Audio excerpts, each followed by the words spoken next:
就好像你讲的 Mission Impossible， 但是我们认为 Mission 还是 possible 啊，怎么样 turn impossible to possible， 当然很重要啊，因为这个 election 它算是补选，那虽然民众在罢免投票的决定是要这个等于说换市长那实际上这个换掉不是只有市长，是整个市政的团队。那当然我们很遗憾的是说，这个市政团队在过去其实1年多的时间也为高雄做了很多事情，甚至很多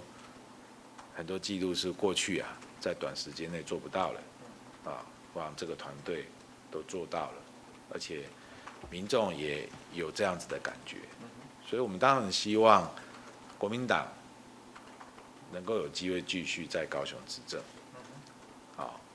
那要继续在高雄执政，当然这次的选举就是决定你能不能继续的。所以选举的结果，一方面是我们要重新再争取民众对国民党的支持跟信任。基于过去这1年多这个团队带给高雄的这些努力，我们希望有这个机会。第二个是国民党在2020经过了大选的失败，然后到罢免，然后到现在补选，这个是真的，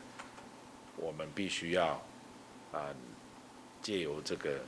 选举也重新凝聚支持者对国民党的一个相信。所以这不是只有这个候选人的选战，这是对我们来讲是